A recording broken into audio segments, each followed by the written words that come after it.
42 साल बाद आया अदालत का निर्णय। पीड़ितों के साथ सरकार बड़े दावे ख्याली पुलाव रहे 10 आरोपियों में 9 की हो गई मौत। जीवित बचे एक 90 वर्षीय आरोपी को हुई आजीवन कारावास की सजा। तत्कालीन मुख्यमंत्री, प्रधानमंत्री, गांव आए नेता, विरोधी दल आए। तत्कालीन मुख्यमंत्री को इस्तीफा देना पड़ा, लेकिन पीड़ित को आज भी मजदूरों की जिंदगी जीनी पड़ रही है। तत्कालीन मैनपुरी जिले के शिकोहाबाद कोतवाली क्षेत्र के साधुपुर गाँव, वर्तमान फिरोजाबाद जिले के थाना मक्खनपुर क्षेत्र में 1981 में दलित जाटव समुदाय का नरसंहार हुआ। उस समय केंद्र में इंदिरा गांधी की सरकार थी, प्रदेश में वीपी सिंह मुख्यमंत्री थे। उस समय इस गांव में बदमाशों ने जाटवों के 10 लोगों को गोलियों से भून दिया था, जिसमें कैलाश, हरिशंकर, महेंद्र, सुरेश, प्रेम सिंह, चमेली, सगुना देवी, पार्वती, बैकुंठी की मौत हुई। रिपोर्ट दर्ज हुई। प्रदेश में भूचाल आ गया था। मैनपुरी जिले में एक माह में दोहरा दलित हत्याकांड था। सहानुभूति के नाम पर गांव का मुख्यमंत्री बीपी सिंह, प्रधानमंत्री इंदिरा गांधी ने दौरा किया। विपक्ष के नेता पूर्व प्रधानमंत्री चौधरी चरण सिंह, पूर्व प्रधानमंत्री अटल बिहारी वाजपेयी जी ने नेताओं के साथ दिहुली से साधुपुर गांव तक पदयात्रा की। पीड़ितों को हर संभव मदद का वायदा किया, लेकिन आज तक कोई सरकारी वायदा पूर्ण नहीं हुआ। सरकार द्वारा पीड़ितों को शिकोहाबाद नगर में पशु चिकित्सालय केओएस दुकान दी, जिन पर दबंगों ने कब्जा कर लिया। ग्रामीणों ने शिकायत की, कोई सुनवाई नहीं हुई। प्रेमवती, ये जो पहले घटना हुई थी, क्या घटना हुई थी? सब पुलिस की बद्दी में आई और मैंने जाटवों को पूछो मोहल्ला, तो जाटवों को मोहल्ला यही है। सब टट्टी को जाए रही बहू और लड़की, मैंने लोटा दिखा दो तो तुम जाओ। बोंडरी में है के आए और माँ पे पूछी है कि भागीरथ को घर कौन सो है। सरकार भागीरथ को घर किसी ने इसलिए नहीं बताया कि बदमाशों को चक्कर तो वो ढांकता था, इसलिए मेरे जेठौसों से पूछी कि भागीरथ को उनके परिवार के लड़का नौकर दे इतना ही घूमो है, इतना को चले जाए सीधे। अच्छा, हाँ। फिर क्या हुआ?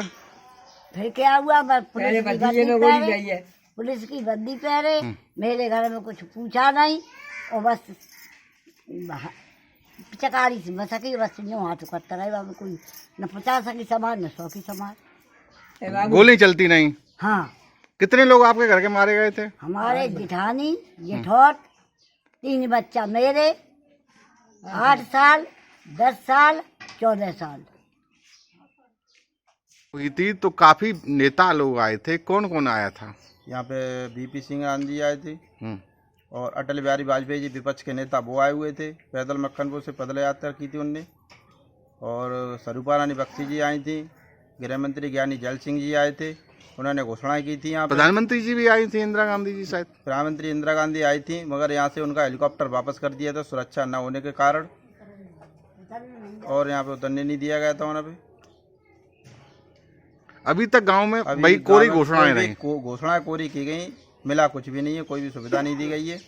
जो कल निर्णय अदालत का आया है उससे क्या महसूस हुआ है? क्या उससे संतुष्ट है? आया लेट आया, ये पहले आता जो व्यक्ति एक्सपायर हो गए हैं उनके सामने कुछ होता तो कुछ अलग ही वो होता। एक व्यक्ति को सजा मिली है, संतुष्ट हैं, पर पूर्ण रूप से नहीं है अभी। मेरा नाम राम भरोसी जी, क्या घटना हुई थी आपके गांव में?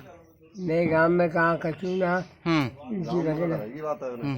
मैं तो खास कर मारता आए थे, मारता ही गए। अच्छा, कितने लोग मारे गए आपके घर के? 5 लोग। गांव में कितने लोग मारे गए? 10 लोग। 2 आए। तो कौन कौन आपके घर का मारा गया, परिवार का? देखो मेरी 3 बच्चा, भतीजा और भौजाई। अच्छा, क्या कारण क्या था जो ऐसा घटना भाई? कारण कछु कारण नहीं भैया, हूँ का मैंने कहा बुरे कही। आज कल जो निर्णय हुआ, अदालत ने निर्णय दिया है, जहाँ से आप खुश हो, क्या है अब? हम भैया आप सरकार जाने, आप लोग जाने, हम सरकार ने अच्छा ही कहा, सरकार करे। मैन सिंह, आपके परिवार के लोग मारे गए, जिस प्रकार की घटना हुई थी उसके बाद क्या हुआ? आप लोगों को कुछ सरकार द्वारा मिला या नहीं मिला? सर, मेरे 3 भाई और बहन मारे गए और सरकार ने घोषणा की थी कि हमें आपके बालक जब पिताजी से जब बालक होंगे नौकरी दी जाएगी, लेकिन अन्यथा उन्होंने कुछ नहीं किया। बालक होने के बाद भी नौकरी नहीं दी गई, और जब तक कोई घोषणा की वो दुकानें दी, वो जबरन किसी का कब्जा है, और सरकार ने कभी आज तक कोई सुनवाई नहीं की। हम लोग गए भी शिकायत करने के लिए, मुख्यमंत्री जी से भी शिकायतें की कई बार, लेकिन हमारी कोई सुनवाई नहीं हुई। आज तक हम जो कर रहे हैं वैसे ही हैं। गाँव में एक दर्दनाक विवश घटना हुई थी, उसका अदालत का निर्णय आया है, उस पर आपका क्या विचार है? जो अदालत का जो निर्णय आया है वो है तो सम्मानपूर्वक, लेकिन उसमें थोड़ी लेट लपेटी यादें हुई। अब जब उसमें मुजरिम ही कम रह गए तो क्या निर्णय है, इससे संतुष्ट तो हैं लेकिन लेटी से थोड़े संतुष्ट नहीं है। जिस प्रकार ग्रामीण उन लोगों पीड़ितों का आरोप है कि सरकार द्वारा दावे किए गए, वादे किए गए, लेकिन उनके साथ कोई ऐसा नहीं किया गया जो उन्हें संतोषजनक रहता। क्या रहा है इनके प्रति ऐसा? सरकार द्वारा वादे तो बहुत किए गए, लेकिन उनके वादे जो किए गए वो पूरे नहीं हुए। उन्होंने सरकारी नौकरी देने के वादे किए, कुछ ज़मीन भी देने के वादे किए और आवास भी उपलब्ध कराने के, लेकिन ये सब कोई निर्णय मान्य नहीं हुआ और ना ही ये पूरे हो सके।